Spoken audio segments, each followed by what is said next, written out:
êtes touché par la prédication, contactez-nous au +243 99 77 73 260 à l'adresse numéro 27, avenue des Artisans, quartier industriel, commune de Likassi, ville de Likassi. Écrivez-nous à notre adresse électronique laparoleéternellikassi@gmail.com.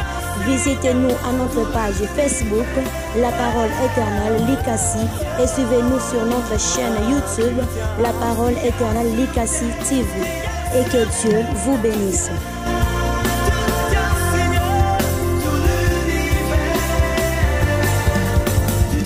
Tu es élevé au-dessus de tout, roi de gloire. Et ce matin, nous le reconnaissons. Il n'y a pas un autre nom que Dieu a élevé dans les cieux, sur la terre et sous la terre, et qui doit être reconnu comme le seul nom élevé, si ce n'est ton nom à toi, Jésus. C'est pourquoi ce matin, en guise de reconnaissance, nous acclamons ton grand nom, Seigneur. Nous acclamons ton grand nom. Le nom qui donne la vie, le nom qui sauve, le nom qui délivre, le nom qui guérit, le nom de Jésus-Christ. Merci, Seigneur.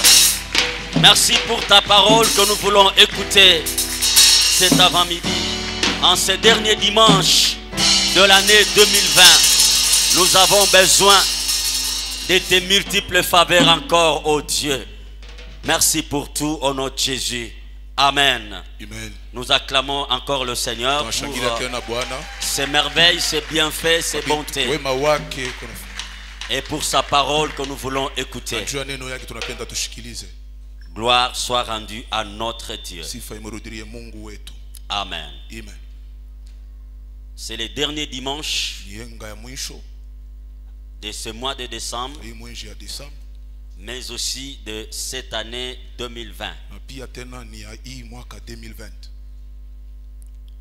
Voilà pourquoi nous avons voulu que ce soit un dimanche d'action de grâce.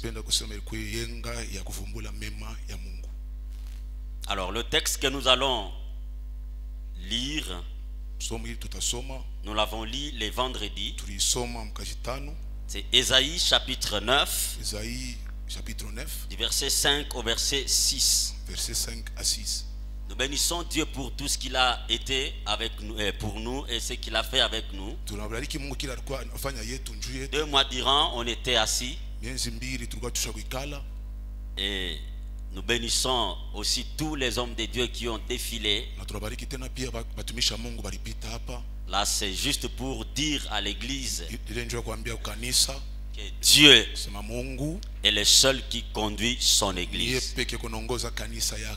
Donc on ne peut pas se croire indispensable dans l'église. On ne pense pas que si toi tu n'es pas là, rien ne va marcher dans l'église. Non, non. Il faut arrêter ce genre de mentalité. L'église, c'est le Seigneur qui la conduit. C'est pourquoi il utilise qui il veut utiliser. Est-ce qu'on peut acclamer le Seigneur pour tous nos bien-aimés qui ont défilé du haut de cette chair et qui vont continuer à défiler par la grâce de Dieu? Et nous disons aussi merci à tous ceux qui sont venus de loin, qui nous ont parlé. Que Dieu accorde la grâce sur chacun d'eux. Amen. Amen. Alors allez encore affûter vos armes pour que à la prochaine vous puissiez encore nous bénir davantage. Ésaïe chapitre 9 du verset 5 au verset 6. La Bible nous dit: car un enfant nous est né, un fils nous est donné, et la domination reposera sur son épaule. On l'appellera admirable et conseiller, Dieu puissant, Père éternel, Prince de la paix. Donné à l'empire de l'accroissement et une paix sans fin au trône de David et à son royaume, l'affermir et le soutenir par le droit et la justice, dès maintenant et à toujours. Voilà ce que fera le zèle de l'Éternel des armées. On dit amen à sa parole. Amen. Alors depuis vendredi, nous avons commencé à parler de cette prophétie d'Ésaïe. Nous avons dit que tous les prophètes de l'ancienne alliance, comme Ésaïe par exemple, quand il parlait de Jésus-Christ, il regardait vers l'avenir. Il regardait vers l'avant. Parce que la croix était devant eux. Jésus n'était pas encore né, il n'était pas encore mort. Donc tout ce qui sortait de leur bouche, c'était pour le futur. Il parlait des choses à venir. C'est pourquoi Ésaïe pouvait dire, voilà ce que fera le zèle de l'Éternel.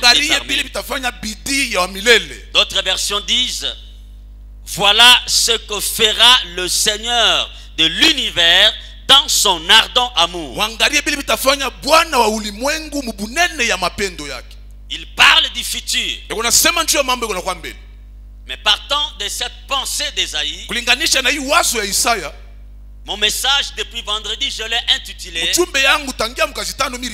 voilà ce qu'a fait ou ce qu'a déjà fait. Ce qu'a déjà fait le Seigneur de l'univers dans son ardent amour. Voilà ce que le Seigneur a déjà fait. C'est pour dire tout simplement que nous qui sommes de la nouvelle alliance, nous sommes dans l'alliance du déjà fait. Et que nous devons développer en nous la mentalité du déjà fait pour être efficace et excellent. Développons la mentalité du déjà fait. L'attitude du déjà accompli. Prier avec la mentalité du déjà fait. Chanter avec la mentalité du déjà fait. Prêcher avec la mentalité du déjà fait. Offrir, même faire les offrandes avec la mentalité du déjà fait.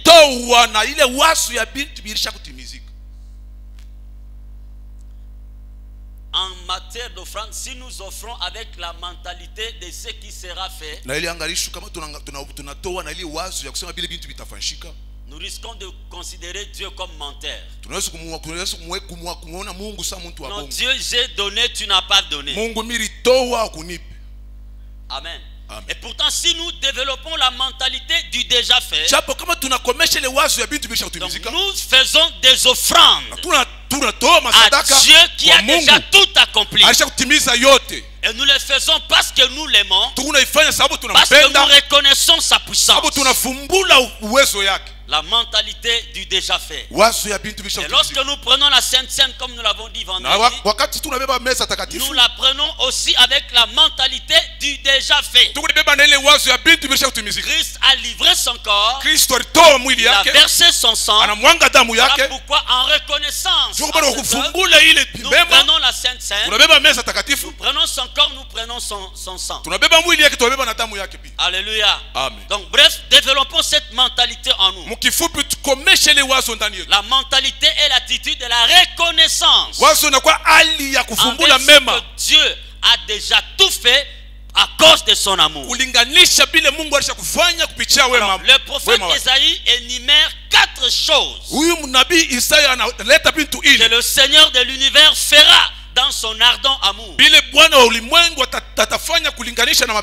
La première des choses, Ésaïe parle de la naissance de l'enfant et du don du fils. La naissance de l'enfant et le don du fils. Ça, c'est la première des choses que l'amour de Dieu fera. La deuxième des choses, Ésaïe parle de la domination. Le gouvernement qui va se reposer sur l'épaule du Fils. La troisième des choses, Ésaïe parle du nom. le nom que portera le fils, ou le nom qu'on donnera au fils. Et la quatrième des choses, Ésaïe parle de l'œuvre du fils. L'œuvre que l'amour de Dieu fera au travers du fils. C'est pourquoi Ésaïe dit, voilà ce que fera le Seigneur de l'univers dans son ardent amour. Ça c'est selon le prophète Ésaïe. Maintenant selon le prophète Gauthier Mabundi de la Nouvelle Alliance, on dit, voilà ce qu'a déjà fait le Seigneur de l'univers dans son ardent amour. Alléluia. Amen. Nous sommes de la Nouvelle Alliance. Nous vivons dans le déjà fait. Alors nous avons déjà parlé du premier et du deuxième point. Mais pour que nous soyons tous sur les mêmes diapasons, nous allons reprendre ça pour que tout le monde comprenne la pensée. Commençons par la naissance de l'enfant et le don du fils. La naissance de l'enfant et le don du fils. Pourquoi l'enfant et pourquoi le fils? Vous allez écrire ces passages que vous lirez à la maison. Ésaïe chapitre 7 verset 14. Ésaïe 7 verset 14. Ésaïe chapitre 7 verset 14. Ésaïe 7, 14. Matthieu chapitre 1 verset 18 à 23. Matthieu chapitre 1 verset 18 à 23. Matthieu 1 18 à 23. Luc chapitre 1 verset 26 à 36. Luc 1 verset 26 à 36. Et Jean chapitre 3 verset 16. Et Jean chapitre 3 verset 16. Et nous finirons par Ephésiens chapitre 2 verset 1 à 10. Là vous allez lire à la maison. Ésaïe 7 14. Matthieu 1 18 à 23. Luc 1, 26 à 36, Jean 3, 16, Ephésiens 2, 1 à 10.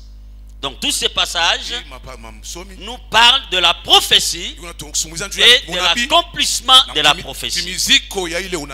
Amen. Amen. La prophétie et l'accomplissement de la prophétie. Alors pourquoi l'enfant et pourquoi le fils? Nous l'avons dit le vendredi. Jésus est né enfant 100% homme. Il est né 100% homme comme enfant pour s'identifier à l'humanité et pour expérimenter toute la vie humaine, ses douleurs, ses difficultés, ses fatigues, ses faiblesses, ses peines, ses tentations et tout ce que vous pouvez connaître dans l'homme. Et cela lui permet, en tant que 100% humain, d'être un vrai intercesseur des humains auprès du Père Céleste. Parce qu'il connaît tout ce que l'homme peut vivre. Il connaît les expériences de l'homme. Pourquoi lorsqu'il se tient devant le Père en tant qu'humain, je l'avais déjà dit ici, Jésus-Christ est le seul être spirituel qui porte un corps là au ciel. Lui seul. Amen. Il est le seul être divin ou le seul être spirituel qui porte un corps. Pourquoi?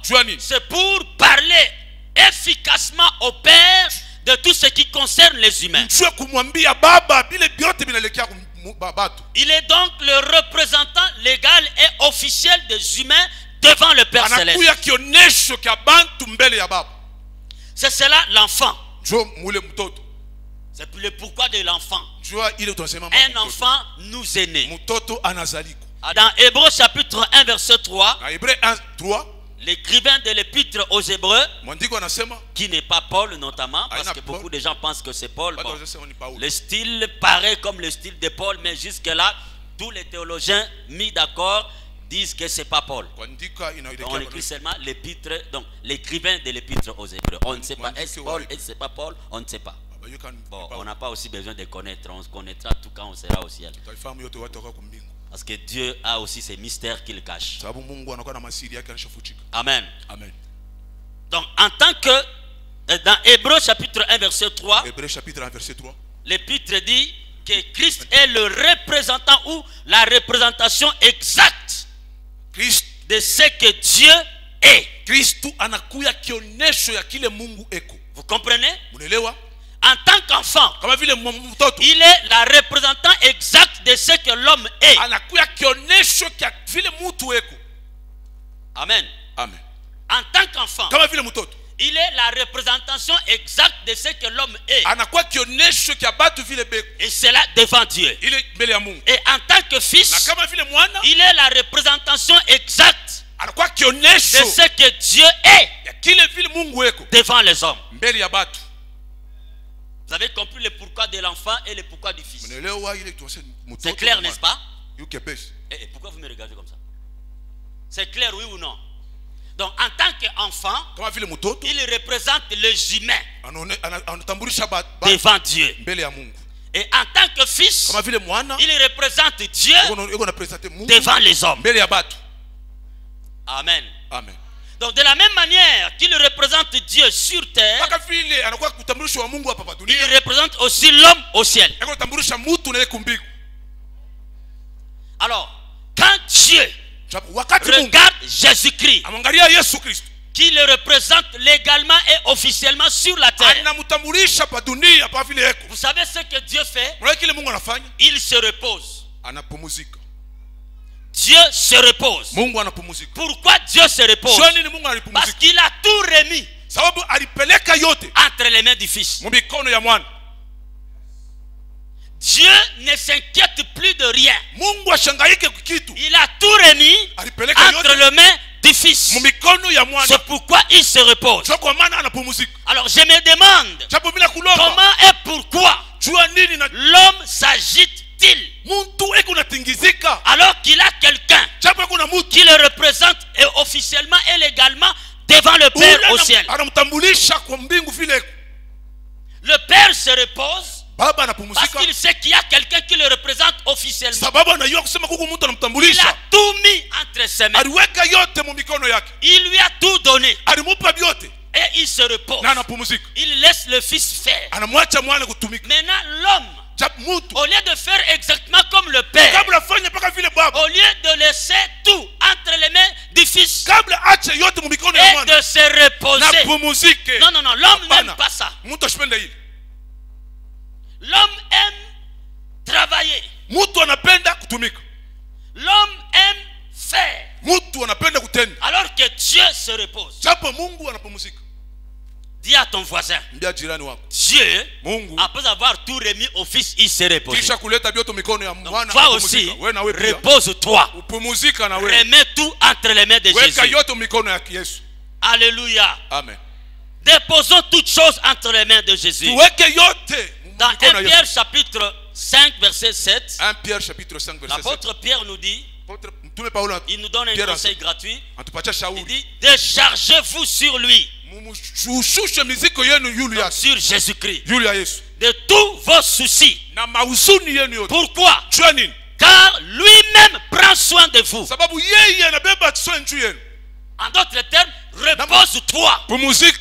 Jésus prend soin de toi. Et lui-même Jésus dans Matthieu 11, 28, il dit, venez à moi vous tous qui êtes fatigués de porter un lourd fardeau, et je vous donnerai le repos.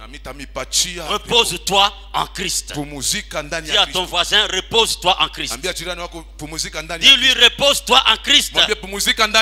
Laisse Christ tout faire. Et vous savez, quelque part la Bible dit, c'est toujours dans Hébreu, faisons attention, prenons garde de ne pas arriver, de ne pas prendre ce repos-là en vain et de ne pas connaître la valeur du repos. Donc, si tu n'es pas dans le repos, tu souffres inutilement. Entre dans le repos et laisse Christ faire ce qu'il a à faire.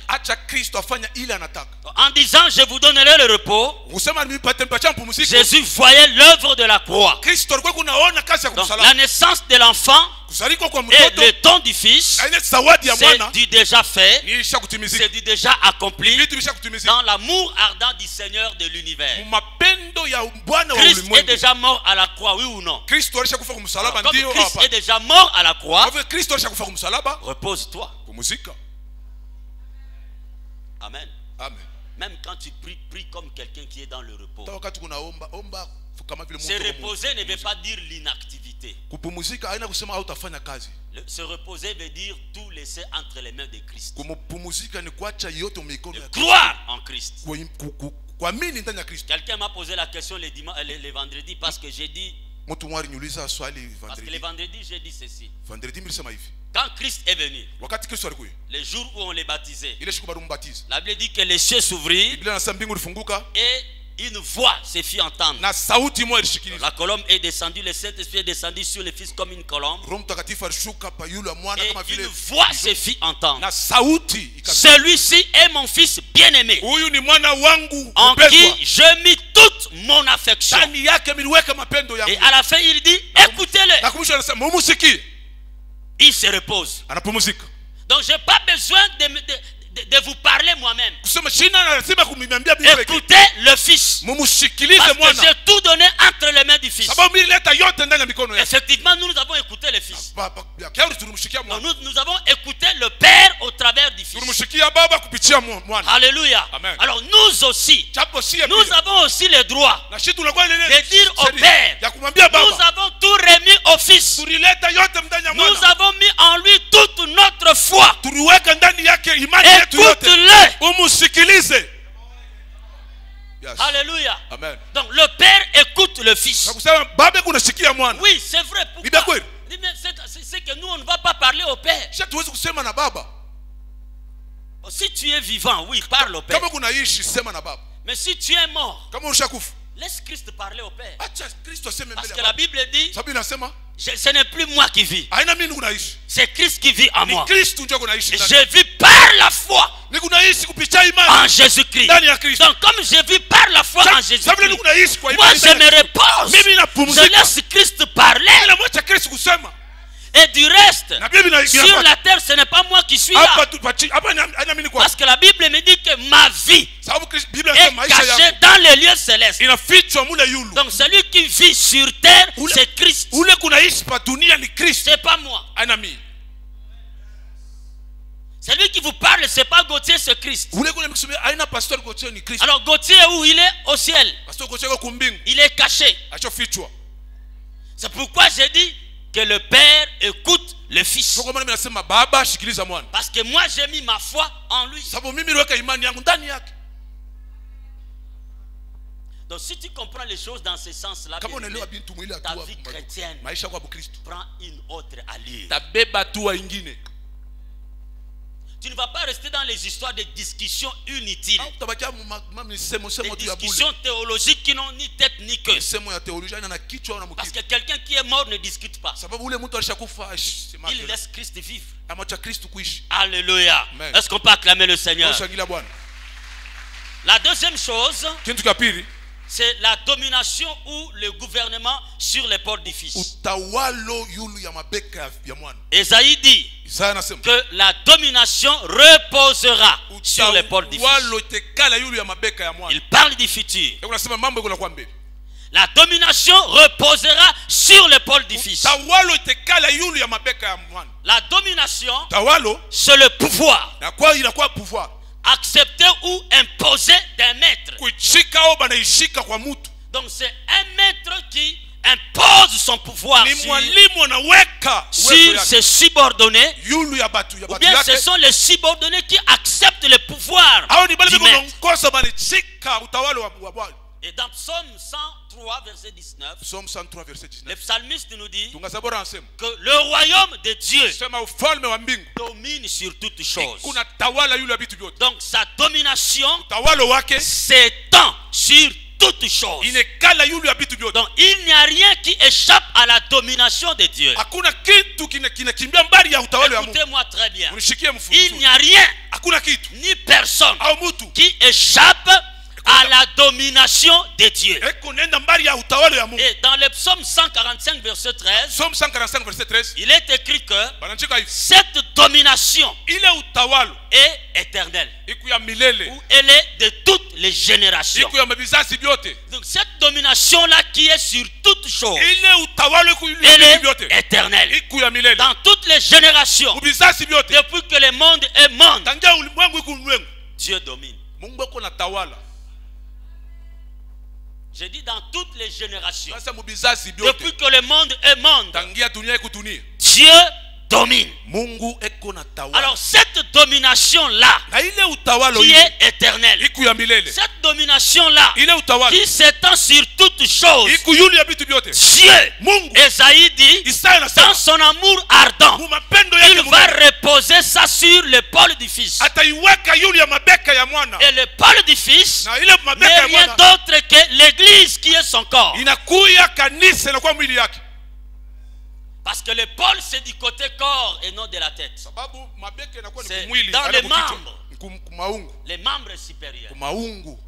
Alléluia. Amen. Donc la domination qui est sur toutes choses et qui est éternelle, la domination de Dieu, Dieu lui-même, par son amour ardent, il a déposé ça sur l'église. Et quand je parle de l'église, je te vois toi. Alléluia. Amen. Donc Dieu dans son amour ardent a donné par le canal du Fils, il a donné à l'église la domination. Alors l'église a le pouvoir de s'imposer. Je pèse bien mes mots. L'église a le pouvoir de s'imposer sur la création. Donc tel que tu es là, tu as le pouvoir de t'imposer sur la création. Chaque chrétien en tant que membre du corps du Christ a le droit d'exercer la domination sur toutes les forces de la nature. Toi, tu as le pouvoir, tu as le droit d'exercer la domination sur toutes les forces de la nature. Tu as le droit de mettre toutes les circonstances en union avec la volonté du Père. Que ta volonté soit faite sur la terre comme au ciel. Donc on te demande à toi de mettre toutes les circonstances en union avec la volonté du Père. Parce que le Père, il se repose. Maintenant, toi, ramène toutes choses en conformité avec la volonté du Père. Donc, il s'agit que rien ne doit se faire dans ta vie ou dans ton environnement qui soit en dehors de la volonté du Père. C'est à toi d'imposer ces choses. Merci pour ton calme. Tu as le droit et le pouvoir de modifier les situations négatives et les ranger en ta faveur. Au nom puissant de Jésus. Alléluia. C'est le droit qui t'a été donné. C'est le pouvoir qui t'a été donné. Donc aucune situation négative ne peut rester longtemps négative en ta présence. Là où toi tu es, les choses ne doivent pas rester les mêmes.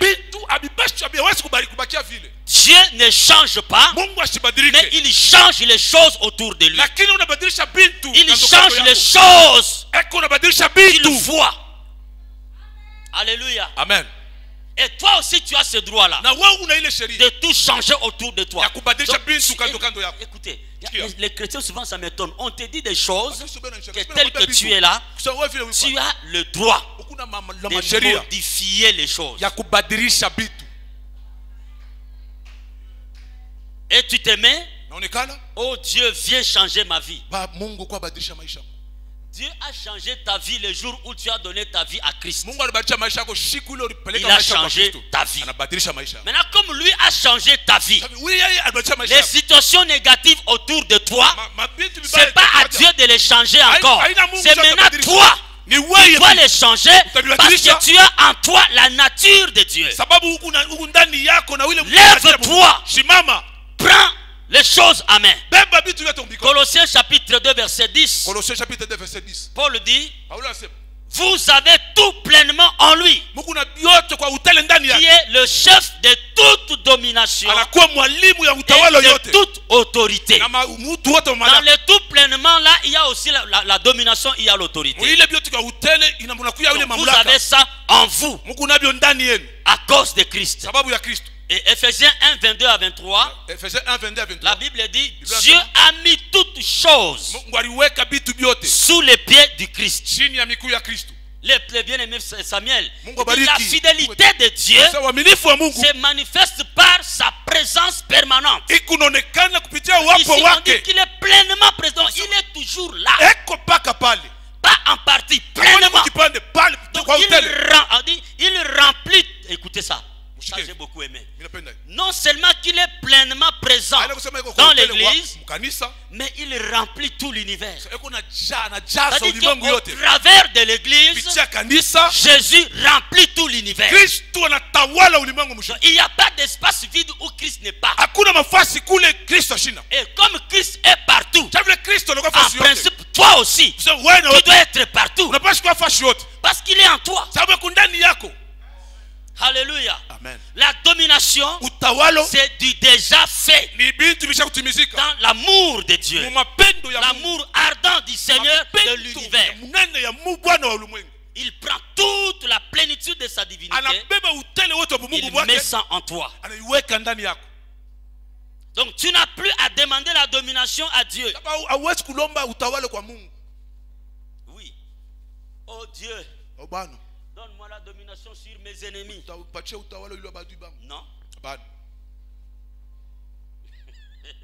Tu n'as plus à demander la domination. Parce que la domination est pleinement en toi. Donc tout ce que tu as à faire, c'est d'exercer cette domination sur la création. Amen. C'est comme quelqu'un qui a un congélateur plein. Au lieu de prendre et préparer manger, il va au marché pour dépenser encore de l'argent. C'est ce que l'église fait. Nous dépensons beaucoup d'énergie dans la prière pour demander à Dieu la domination. Alors que la domination est déjà là. Romains chapitre 5 verset 19, la Bible dit que la création attend la manifestation. La manifestation. La manifestation des enfants de Dieu, des fils de Dieu. Donc la création attend que tu manifestes ta domination. Exerce la domination que Dieu t'a donnée par le Fils. Impose-toi sur les éléments de la nature et sur toutes les forces naturelles et spirituelles. Donc tu dois t'imposer. Parce que dans le spirituel et dans le physique, tu es élevé. Tu as la domination. Manifeste-toi. Même quand tu dors, manifeste la domination dans le sommeil. Parce qu'il y a des gens qui sont forts comme ça, mais dans le sommeil, ils sont faibles. On les poursuit, on les pourchasse, on les étrangle dans le sommeil. Et quand il se lève, il sort les biceps. Non, non, non. Tu dois être fort même dans le sommeil. Alléluia. Amen. Même dans le sommeil. Je connais une maman qui me fait souvent rire. Elle dit, papa, mon mari ici que tu vois, si seulement je commets une erreur, il commence à me taper. Il va me tabasser. Mais s'il a une attaque démoniaque, il m'appelle, chérie, viens prier pour moi.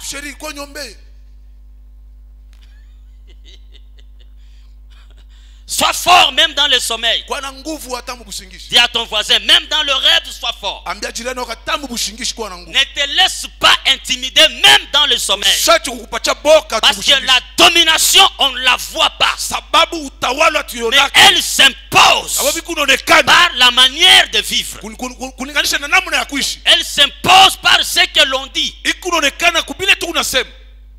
C'est pourquoi les gens comme nous là, pour nous faire, pour nous compliquer la vie, c'est compliqué. N'essaye même pas de venir compliquer la vie à Gauthier. N'essaye pas. Alléluia. Amen. N'essaye pas. Je sais qui je suis dans l'esprit. Je sais combien je pèse dans l'esprit. Je sais comment la domination repose sur moi. J'ai dit le vendredi que Dieu cherchait là où il va trouver un lieu de repos pour la domination. Et il a trouvé que le lieu de repos pour la domination, c'est l'église. Il a dit à l'église, à la domination, repose-toi sur l'église. Donc sois calme là-bas. Amen. Est-ce qu'on peut acclamer le roi? Donc la domination n'est plus à demander à Dieu, c'est déjà fait. Ne demande pas le pouvoir à Dieu, c'est déjà fait. Il dit, je leur ai donné le pouvoir. Donc, si tu vas à la montagne, tu passes 3 jours, 4 jours, la nuit et les jours, tu ne dors pas, tu commences à prier. Oh Dieu, investis-moi de ton pouvoir. Oh Dieu, investis-moi de ton pouvoir. Ça c'est du temps perdu. Passe à autre chose. Prie pour autre chose. Prie pour la manifestation du pouvoir. Prie pour la démonstration de ce pouvoir. Que tes paroles, quand elles sortent de ta bouche, soient des paroles qui pèsent. Des paroles irrésistibles. Des paroles auxquelles tout le monde se plie. C'est ça ce que veut dire manifester la domination. Quand tu te présentes quelque part, s'il y avait des agitations, ta présence fait calmer les agitations. C'est ça la manifestation de la domination. Il y a des troubles dans une famille. Ta présence fait calmer les troubles. Tu entres dans une entreprise qui est en train de bouger. Dès que toi tu entres, l'entreprise se stabilise. C'est ça la manifestation de la domination et du pouvoir. Manifeste-toi. Regarde ton voisin, dis-lui. Ne demande plus la domination à Dieu.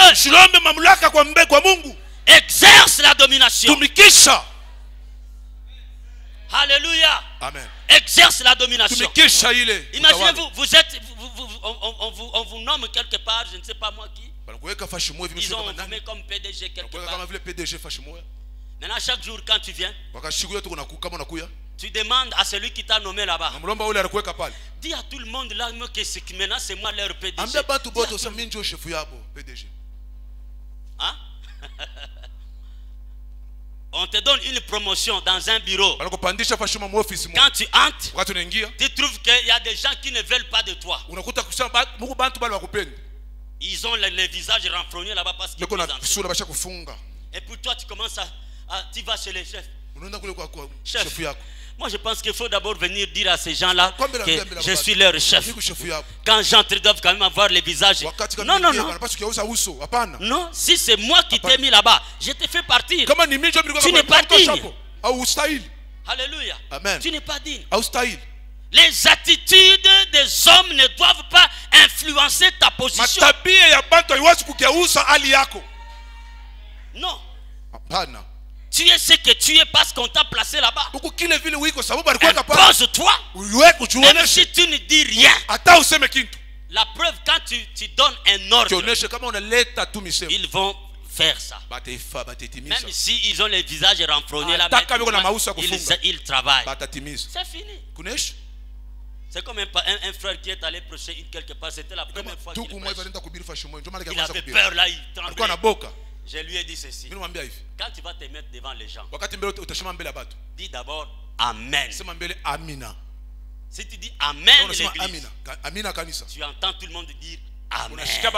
Amen. Et s'il est aux bango. Unababamba. Oui, c'est parti. Il a dit, papa, c'est ce que j'ai fait quand je suis allé. J'ai dit seulement Amen l'église. J'ai entendu tout le monde dire Amen. Et Koleng et Limoué. Et j'ai prêché. Les gens ont acclamé. Alléluia. Amen. Exerce ta domination. Exerce ton pouvoir. Montre-toi aux hommes. Alléluia. Amen. Parle. Sema. Et quand tu t'imposes devant les hommes, tu vois qu'ils commencent à tergiverser. Monte dans les spirituels. Impose-toi dans les spirituels. Parce qu'il y a des esprits qui contrôlent les hommes. Sachant que tu es maître, même dans le monde spirituel. Tu t'imposes sur les esprits. Tu t'imposes sur les démons. Alléluia. Amen. Vous avez l'histoire de Jésus devant l'homme de Gadara. Il est en face de lui, c'est un homme. Et l'homme commence à parler. Qu'est-ce qu'il y a entre toi et nous? Jésus comprend. Comment est-ce que lui, il est seul, il va dire nous? Donc je n'ai pas affaire à l'homme ici. J'ai affaire aux esprits. Alors il a intimidé les esprits, il les a chassés. Et il a maîtrisé l'homme. Alléluia. Amen. Impose-toi sur tous les démons qui contrôlent ta famille. Est-ce que je parle à un dominateur?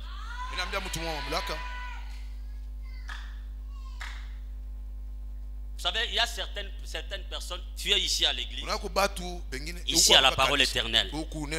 Tu pries, mais ta prière n'est pas exaucée. Tu sais pourquoi? Parce que tu ne pries pas selon les principes de la parole éternelle. Tu ne pries pas selon l'esprit de la parole éternelle. Tu pries selon ce que tu connais. Mais si tu pries selon les principes de la parole éternelle, par exemple, il y a des choses qu'on ne doit pas demander. Entre dans cette logique. Alléluia. Amen. Nous sommes dans donc nous développons la mentalité du déjà fait, donc la domination c'est du déjà fait. Okay. Prenons la troisième chose. Le nom. Le nom du fils. Esaïe dit, on l'appellera. C'est le futur, oui ou non? On l'appellera. Ça c'est Louis II qui dit, on l'appellera. Et la version d'Arbi dit, on appellera son nom. King James dit, son nom s'appellera. C'est-à-dire qu'il y a un seul nom. Mais quand vous lisez Esaïe, il dit on l'appellera conseiller merveilleux ou conseiller admirable, Dieu fort, Père éternel, Prince de la paix. On dit on l'appellera son nom. C'est-à-dire qu'il y a un seul nom, mais qui est réparti en 4.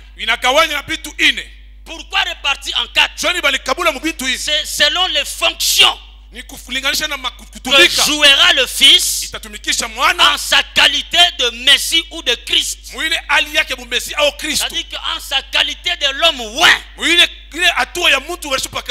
celui qui a reçu l'onction, ou celui qui a été désigné par l'onction, conseiller admirable, Dieu fort, Père éternel, Prince de la paix. Ce sont les 4 fonctions que le Messie doit jouer. C'est pourquoi on dit on l'appellera. C'est vrai que dans d'autres versions, par exemple le français courant, on lui donnera ses titres. Donc, les titres au pluriel. Les titres. Ce n'est pas le nom, les titres. Mais le nom, c'est le seul. Alléluia. Esaïe parle du nom qu'on donnera au Fils. Et quand vous lisez Paul et les autres épîtres de la Nouvelle Alliance, il nous parle du nom qu'on a donné. le nom qu'on a déjà donné. Esaïe parle du nom qui sera donné. Mais les épîtres de la Nouvelle Alliance nous parlent du nom qui est déjà donné. Dans Philippiens par exemple chapitre 2 le verset 9, c'est l'un des versets les plus connus dans les milieux évangéliques et pentecôtistes. Qui peut citer ça? Philippiens chapitre 2 verset 9. On lui a donné le nom qui est au-dessus de tout. Voilà, c'est les plus connus. Alléluia. Amen. Paul dit c'est pourquoi Dieu l'a placé très haut.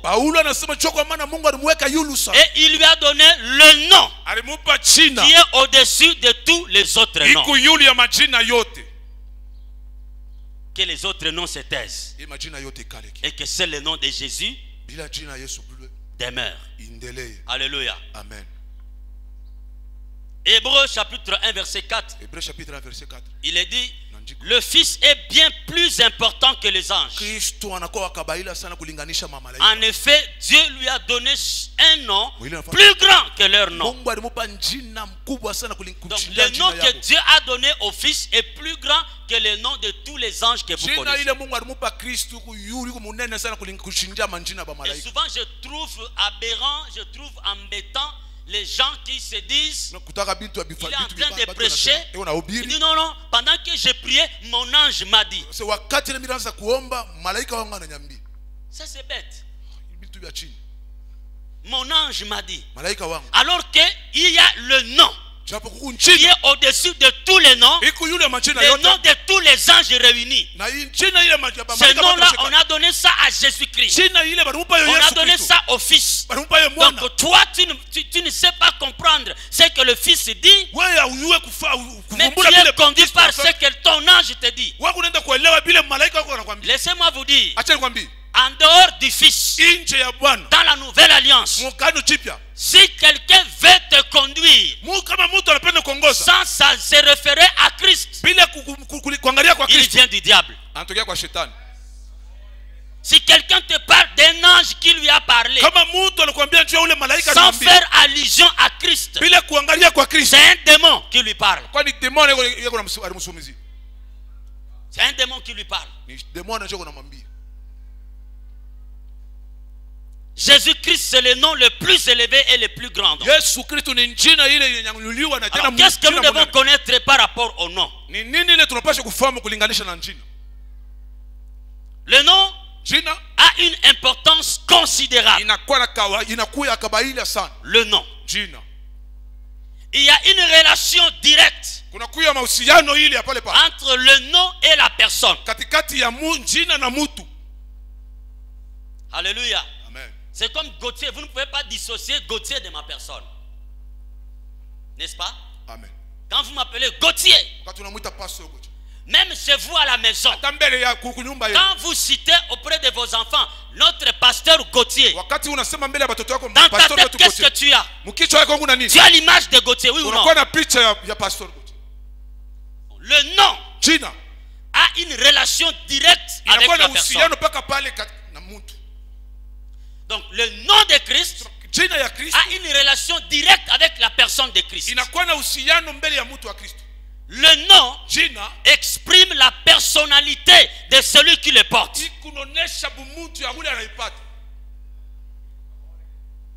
Alléluia. Amen. Vous connaissez beaucoup de choses sur les noms. Donc connaître le nom de quelqu'un, en réalité, c'est connaître la personne. C'est le connaître intimement. C'est pourquoi vous allez voir, par exemple, dans l'Ancienne Alliance, lorsque les patriarches et tous les héros de la Bible, lorsqu'ils ont une apparition des anges, une apparition des êtres spirituels, ils ne peuvent pas lâcher la personne sans demander à la personne comment t'appelles-tu. Alléluia. Amen. Il veut connaître le nom de la personne pour avoir de l'intimité avec la personne. Fais-moi connaître ton nom. Et généralement, les anges refusaient. Ils disaient, pourquoi tu veux connaître mon nom? Il est merveilleux. Non, pourquoi tu veux connaître mon nom? Donc, ils ne voulaient pas qu'on connaisse leur nom. De peur qu'on les adore. Amen. Amen. Si vous commencez à connaître les noms, non, démon tel, non, démon de l'impudicité, non, démon de... Ça ne sert à rien, bien aimé. Vous savez qu'il y a des gens qui passent tout leur temps à donner des enseignements sur les noms des démons.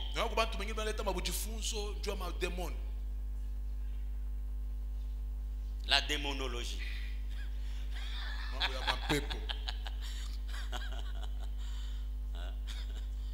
La démonologie. Enfant qui est à la maison entre dans la cuisine. Il regarde, maman n'est pas là, papa n'est pas là. Il vole la nourriture. Dans la marmite, il mange. C'est aussi les démons du vol. Hein? Non, ce n'est pas les démons du vol, c'est la nature. C'est la nature. Donc ne passe pas ton temps à connaître les noms des démons. Change de nature. Change de nature en acceptant celui qui change la nature. Jésus-Christ de Nazareth. Dès que lui entre dans ta vie, tout change. Alléluia. Amen. Le nom rend aussi proche la présence de la personne. Donc quand tu cites le nom de quelqu'un, tu sens qu'il est là. Il est là avec toi. Il est dans tes pensées. Tu as son image. C'est pourquoi les anges refusaient de donner leur nom. Sinon, les hommes vont se créer les images des anges et oublier celui qui est au-dessus des anges. Lorsque vous connaissez trop les noms des démons, vous créez l'image de ces démons en vous et vous oubliez celui qui est au-dessus de toute principauté. Église, apprenons à aller au-delà. Au-delà de ce que les hommes peuvent nous présenter. Connaissons Jésus-Christ. Nous devons être contents, bien-aimés, de connaître ou d'avoir connu le nom de Jésus-Christ. En connaissant le nom de Jésus-Christ, c'est sa personne que nous connaissons, c'est sa présence que nous avons avec nous. Connaître Jésus, c'est le connaître lui-même. Il a dit lui-même dans Jean 14, 7, si vous me connaissiez, vous connaîtriez aussi mon Père. Il dit, et de maintenant, vous le connaissez. Et vous l'avez vu. Et dans sa prière sacerdotale, Jean 17, 6, il dit à son Père, je fais connaître ton nom aux hommes. Alléluia. Il a fait connaître le nom du Père aux hommes. Les hommes ont connu le nom du Père comment? Par Jésus-Christ. C'est pourquoi il pouvait dire celui qui m'a vu a vu le Père. Donc celui qui me connaît, connaît le Père. Pourquoi? Parce que Dieu le Père a tout mis en Christ. Et il lui a donné le nom. Donc celui qui connaît le Christ, il connaît le Père. Alléluia. Amen. Nous connaissons le nom de Jésus-Christ, nous connaissons sa personne et nous connaissons le Père. Parce que Christ est la représentation exacte du Père. Et l'apôtre Jean dit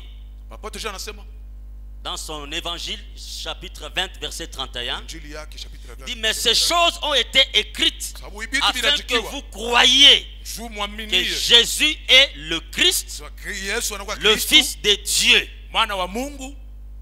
et qu'en croyant en lui, vous ayez la vie en son nom. Voyez, donc le nom que le Père a donné à Christ, c'est le nom qui incarne la vie. Est-ce que vous comprenez la valeur de ce nom-là? C'est le nom que le Père a donné à Christ qui incarne toute la vie divine. Ça incarne la vie éternelle. Et dès que vous recevez ce nom-là en vous, na kama unapokea ile njina ndani yenu, dès que vous croyez en son nom là, automatiquement vous avez la vie divine en vous. munakuwa na maisha Donc, Mungu il n'y a ndani pas yenu. d'exercice à faire. Hakuna vya Il n'y a kufanikisha pas de kufanya. cérémonie à suivre. Hakuna maseremoni ya kufanya. Il n'y a pas une liturgie. Hakuna makarashisha Vous kufanya. croyez en ce nom de Kama Jésus, unaamini kule jina la vous Yesu, avez la vie. unapokea buzima. Alléluia. Amen. La Bible dit que vous avez la vie. Biblia inasema una buzima. Vous qui croyez en Jésus. Wewe unaamini ndani ya Yesu. Donc ce nom-là incarne la vie. Ile njina Il ne faut pas jouer avec le nom de Jésus. Mapendo haipashi kucheza na njina ya Il ne Yesu. faut pas jouer avec le nom de Jésus. Usicheze na njina ya Yesu. Je le dis et je le répète. Mimi naisema na Ne jouez pas avec le nom de Jésus. Usicheze na njina ya Yesu. C'est la vie éternelle qui est là dedans. Ibuzima bwa milele buku mule ndani.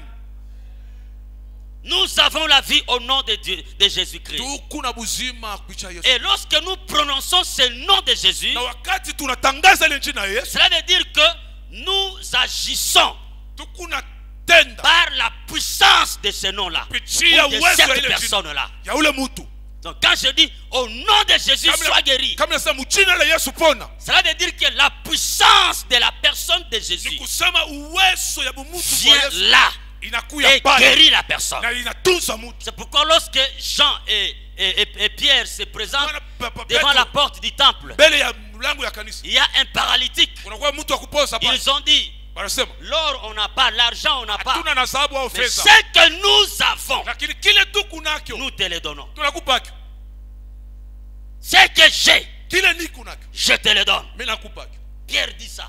Petro Il n'a pas l'or, il n'a pas l'argent, ashina na sababu, ashina mais na j'ai pesa. quelque chose. Sema niko na kitu J'ai kimoja. quoi? Niko na nini? J'ai le nom. Niko na jina.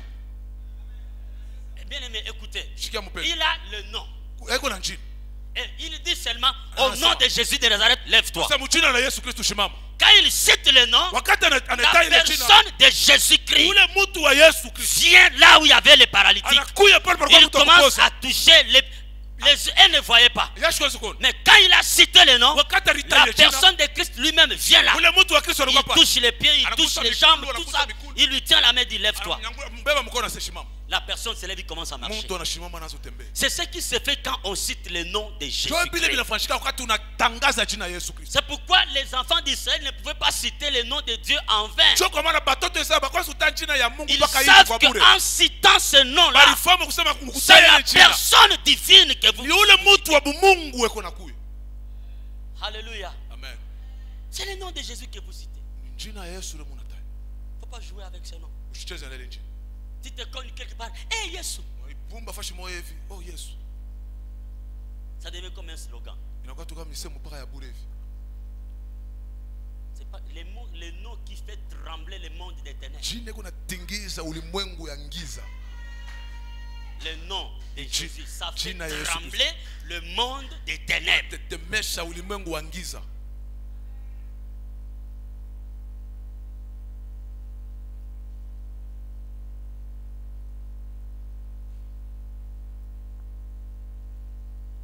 Même si vous êtes malade ou comment, Hata kumgonjwa citez le nom de Jésus. taya jina Yesu. Vous savez que le nom de Jésus, Na jina Yesu c'est le remède.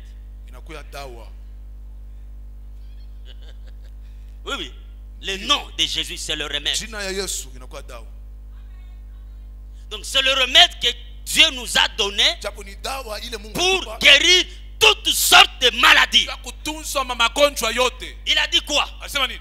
Quand Christ parle aux disciples, il leur dit quoi? Wakati Kristo anaanza kumwambia, Voici les miracles qui accompagneront si auront cru à mon nom. bale ngara miujiza itasindikiza bale bataminia jina yangu. Donc si vous croyez à mon nom, Kama unaaminia jina à yangu, mon nom là, jina yangu ile, vous imposerez les mains aux malades waweka mikono et kwa les malades seront na guéris. magonjwa batapona. Donc les mains que vous imposez sur les malades, Kono ile utaweka yule kwa c'est magonjwa, en même temps les diagnostics mpaka ile kwa inakuwa dawa. que vous faites sur les malades Unaweka yule et kwa en même magonjwa temps l'administration de piqûres. na inakuwa ile shindano. Donc quand j'impose ma main sur les malades, Kama naweka mkono yangu ça ile dit que magonjwa, j'ai fait toutes les analyses, mon labo, j'ai vu où se situe la maladie. fanya vyote babu ya munganga mimi najua Et kuna au même magonjwa. moment, quand je dis au nom de Mpaka Jésus, pale kama nasema jina la les Yesu, médicaments entrent et ça va enlever ce corps. dawa inaingia inatunza ile mwili. Reçois la guérison au nom de Jésus-Christ. Reçois la vie au nom de Jésus-Christ. Reçois la délivrance totale au nom de Jésus-Christ. Le nom de Jésus-Christ est plus grand que tout. Le nom de Jésus-Christ. Alléluia. Et je dis que ce nom de Jésus est réparti en 4. Selon Esaïe. D'abord, conseiller merveilleux. Ensuite, Dieu fort. Et puis, Père pour toujours ou Père éternel. Enfin, Prince de la paix. Nous allons voir tout ça pendant les 3 jours qu'on aura des prières ici. Mercredi, jeudi, vendredi. On va parler de ça. Mais je termine par ceci. Il y a 2 choses importantes que tu dois retenir sur le nom. Le nom de Jésus-Christ. D'abord, c'est le plus grand trésor que tu portes en toi. Tu portes ce nom-là en toi comme un trésor. C'est le trésor que tu as. C'est la richesse que tu as. Tu peux manquer de véhicules. Ce n'est pas un problème. Tu peux manquer de maisons. Ce n'est pas un problème. Tu peux manquer même le mariage. Ce n'est pas un problème. Mais ne manque pas ce nom de Jésus. Le nom de Jésus-Christ a la capacité, a le pouvoir, a la puissance de te donner des maisons, de te donner des véhicules, de te donner le mariage, de te donner des voyages. C'est un trésor que tu portes en toi. Merci Jésus. Alléluia. Amen. Tu peux perdre les maisons, mais ne perds pas les trésors là qui est en toi. Parce que si tu perds les trésors à cause des maisons, ces maisons vont se perdre. Les mariages peuvent se terminer.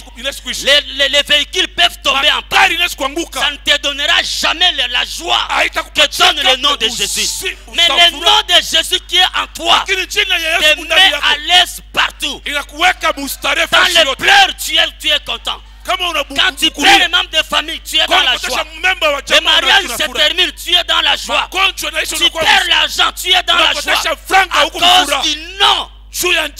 Le nom le plus excellent, le nom le plus puissant, le nom le plus grand, le nom de Jésus-Christ.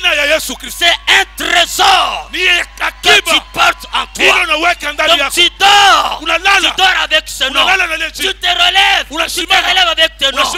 Tu cours, tu as ce nom-là. Tu t'assois, tu as ce nom-là. C'est un trésor que tu portes en toi. Merci Jésus. Alléluia. C'est pourquoi Dieu n'aime pas qu'on se joue de toi. Dieu n'aime pas qu'on te touche impunément. Parce que tu portes en toi le trésor divin. Écoutez-moi bien aimé. Le nom qui est plus grand que tout ce qui est dans le ciel, que tout ce qui est sur la terre, que tout ce qui est sous la terre, ce nom-là qui remplit tout l'univers. Ce nom, c'est toi qui le portes. C'est toi qui le portes. C'est toi qui portes ce nom-là. C'est toi qui portes ce nom-là. Quelle confiance Dieu t'a donné. Quelle confiance Dieu t'a donné pour que tu portes en toi tout son trésor. Et celui en qui j'ai mis toute mon affection, c'est Jésus-là. C'est toi qui le portes. Tu trembles avec lui. Même si tu es mal habillé, il est là dedans. Même si tu n'as pas mangé, il est là dedans. Même si tu n'as rien, il est là dedans. Il ne te quitte pas. C'est un trésor. C'est un trésor que tu gardes. Donc, en d'autres termes, je peux t'appeler le trésorier de Dieu. Tu es le trésorier de Dieu. Tu es le trésorier de Dieu. Tu n'es pas n'importe qui. Regarde ton voisin, dis-lui, je ne suis pas n'importe qui. Je suis le trésorier de Dieu. Je garde son trésor. Le nom de Jésus. Le nom qui incarne toute la divinité. Il est en moi, il est en moi. Donc la guérison est en toi. Le miracle est en toi. La vie est en toi. L'élévation est en toi. La domination est en toi. Parce que le nom, tu l'as en toi. Le nom de Jésus-Christ. Alléluia. Écoutez, le même nom là, le même Dieu là, qui a donné le nom le plus important à Jésus-Christ, a aussi un nom pour toi. Il a aussi un nom pour toi. Il va aussi te donner un nom important. Et le jour où tu découvriras ce nom important que le Dieu de gloire t'a donné, et quand tu comprendras qu'il y a cette surveillance satellitaire céleste à tout moment. On te surveille à tout moment. Tu vas. Donc c'est pourquoi même quand tu vas dans un bar, on te voit. En tant que trésorier de Dieu, là, les satellites là te regardent. Et les anges mettent les mains à la... Comment les trésoriers de Dieu viennent aller là-bas? Donc c'est comme un gouverneur de la banque centrale qui va à Kingasani dans un petit coin là pour prendre une prostituée. C'est étonnant. Acclame le Seigneur. Acclame le roi. Nous allons nous tenir debout. Nous allons prier. Si vous êtes touché par la prédication, contactez-nous au +243 99 77 73 260 à l'adresse numéro 27 avenue des Artisans, quartier industriel, commune de Likasi, ville de Likasi. Écrivez-nous à notre adresse électronique laparoleéternelle-likasi@gmail.com. Visitez-nous à notre page Facebook La Parole Éternelle Likasi et suivez-nous sur notre chaîne YouTube La Parole Éternelle Likasi TV. Et que Dieu vous bénisse.